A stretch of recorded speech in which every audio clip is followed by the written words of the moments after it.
The MG ZS Alpha. Now, before you start telling me in the comments that I should pronounce it as the ZS Alpha, do remember that MG has an esteemed British heritage, and so we shall call it the ZS. Now, before the Geelys and the Cherys and the Territories, there was the ZS Alpha. Now, I know that this video has been a long time coming, but well, here it is. Friends, the MG ZS Alpha. Let's do this.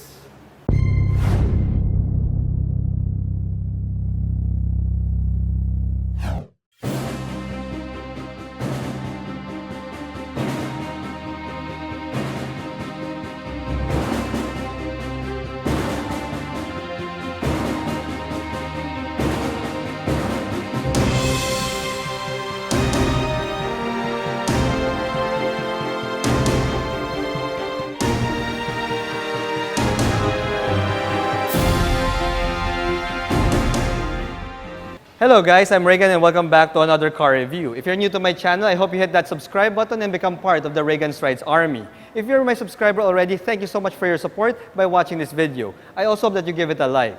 Also, special thanks to MG Autos Manila for this awesome opportunity to feature the ZS Alpha. Here's a word from MG Autos Manila. Hi guys! Welcome to our dealer, MG Autos Manila, located at 1120 President Quirino Avenue Extension, Paco, Manila. If you need more assistance and clarifications, please do send us a message at our details below. So guys, on an MG today. Arat na! Alright, thank you guys. Now, on to the review. The ZS Alpha is indeed an Alpha since it practically led the affordable subcompact crossover revolution in the country. Prior to its launch last October 2018, if you're looking for a crossover that is below the 1 million Philippine peso mark, you'll have to make do with the Ford Ecosport or the Nissan Juke. MG managed to break through that sub 1 million Philippine peso barrier with its fully loaded ZS offerings. Even this top-spec ZS Alpha retails for only 998,000 Philippine pesos. Now, this pricing strategy catapulted MG into being one of the top 10 best-selling car brands in the country last 2019, with the ZS Alpha being its top seller. Now, when you look at the styling of the ZS Alpha, it's easy to see why it became an instant bestseller. Now, I'll put this out right here, right now, just to get it out of the way. The ZS Alpha is a dead ringer for a Mazda crossover. Now, I couldn't even count how many times I've seen one of these on the road and mistook it for a Mazda CX5. Now, some of you might think that's a bad thing, but let's put it this way, guys. Mazda crossovers are some of the most beautiful crossovers out in the local market, and the fact that the ZS Alpha looks like the CX5, well, that's a huge compliment to the ZS. Now, this crossover also has this beautiful Stardust design here for your front grille, and the way that the chrome accents here integrate with the headlights show off that resemblance with the Mazda CX5. The headlights and the fog lights, though, are still halogens, but at least you still get these beautiful looking LED DRLs that are called London Eye DRLs that help to prettify the headlight assembly. The side profile of the ZS Alpha has a sporty vibe to it, mainly because of these slim plastic claddings here on the wheels and also an upswept D-pillar here towards the back. The top-spec ZS Alpha also has LED side repeaters on the side mirrors, and you've got some really nice-looking sporty designed wheels right here. These are 17-inch wheels and they're wrapped in 21550 R17 tires. Behind those wheels, you get ventilated disc brakes up front and solid disc brakes at the rear end. The suspension is a bit on the budget side though because you've got a MacPherson setup up front and only a rear torsion beam at the back. Now, the ground clearance of the ZS Alpha is also on the tame side with only 161 millimeters separating the body from the dirt. That means that the ZS Alpha is a pure city roader only. Now, if the front end looks like a Mazda CX5, the rear end resembles that of a Hyundai Tucson. You get these Polaris taillights here that are so nice to look at, and because, well, the ZS Alpha hails from the land of fog, we also get rear fog lights as well. Now, the ZS takes a page from its SAIC Volkswagen cousins because the liftgate opener can be found right here on the MG logo. Just put this up like that, and you pop open the trunk. Now, when you look at the trunk, you get a pretty large space for a subcompact crossover. You get between 359 and 488 liters of cargo capacity depending on the configuration of your trunk floor. See, the trunk floor is adjustable and you can make it deeper or shallower depending on your needs. Now, how does that look when it comes to luggage? Let's try out our luggage test. I have with me my medium-sized luggage, and as you can see, with the trunk floor on the deeper side of the configuration, you can fit 2 medium-sized luggage here quite easily, and you have some more space at the sides of the luggage. Now, if you need more space than 488 liters, you could always tumble down the second row seats, and that will give you over 1,100 liters of cargo capacity. That makes the ZS Alpha quite a capable cargo hauler. Now, most subcompact crossovers from China would normally have a 1.5-liter petrol engine, and the ZS Alpha is no different.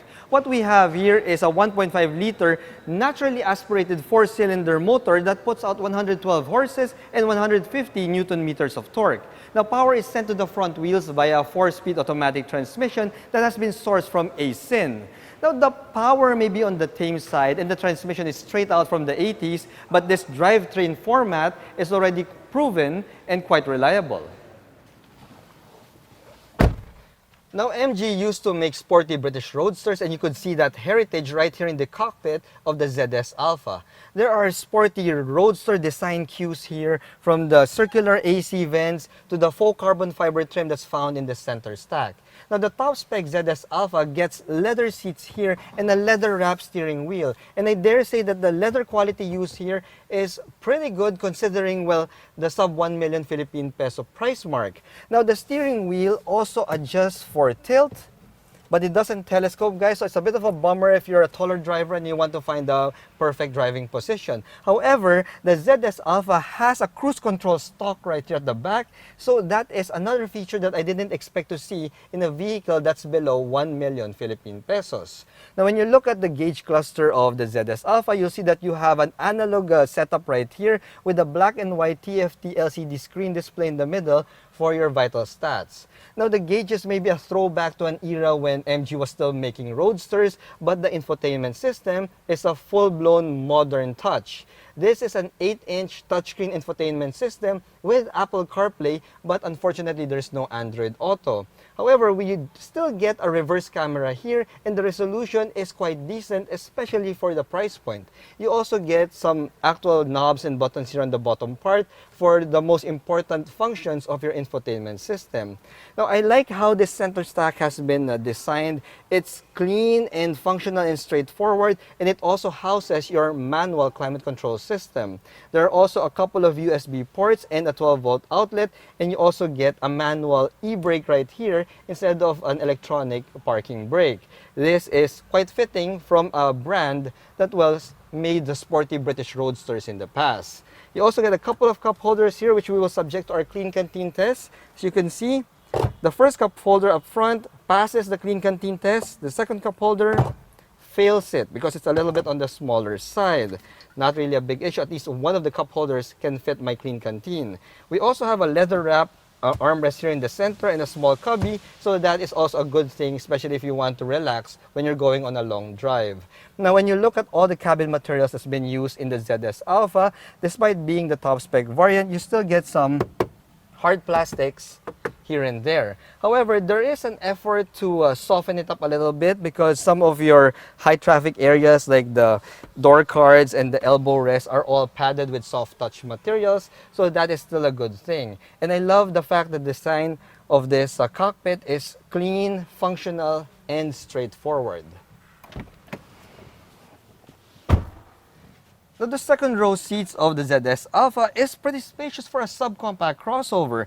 As you guys know, I'm 5'6" and I got a good 7 inches of knee room space before my knee would touch the seat back of the driver. Now, this is also my driving position, so that is quite phenomenal for a subcompact crossover. Now, my headroom space is also around 5 inches, which is phenomenal, especially considering that the ZS Alpha has this large panoramic sunroof found right here.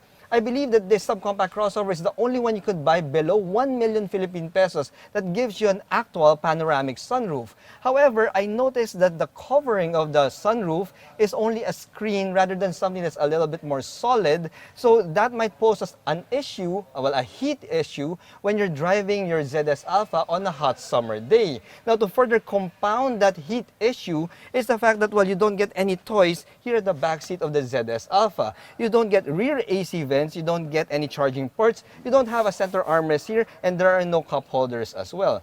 There are ISOFIX anchors though, and you also get 6 airbags, which is pretty awesome, especially at this price point. Now, let's hop over to the driver's seat again, guys, and take this ZS Alpha out for a short drive.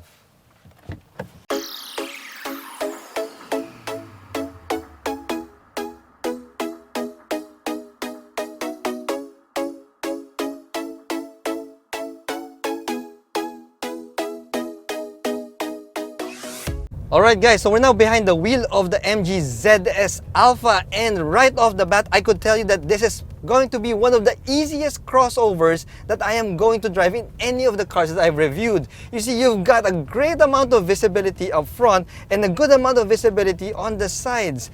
And oh boy guys, yes, the seating position here is also spot on. This is really very easy to drive, guys. It's not going to give you any problems at all. The seat comfort of this driver's seat is phenomenal, guys. I've got a good amount of support, but at the same time, it's not firm. It's not like Honda Civic in the 90s firm type. I love the seats and I love how the bolsters are hugging my body right here on the sides. However, if you're a little bit larger than I am, well, the bolsters might give you a bit of an issue. But if you are an average Asian build, well, it's going to be spot on when it comes to seat comfort. Now, when it comes to the steering feel, I'm happy to see that the ZS Alpha has a good amount of heft when it comes to the steering feel. It's not as unaesthetic as some of the other steering assemblies that I've reviewed. However, I did notice that the steering response is a bit slow. Right? It's not really that bad, but since the ZS Alpha is really more of a sporty crossover, I'd expect to see a sharper steering response, but I'm not seeing that here. Now, having said that though, I also noticed that when we went a little bit faster on the open road, well, the steering wheel also firmed up a bit more. So yes, that would give you much better control over your ZS Alpha. Okay, at this point, the moment you've all been waiting for, we've got a 112 horsepower, 1.5 liter engine here and a 4-speed automatic transmission. So we'll see how the acceleration feels like. Let's go.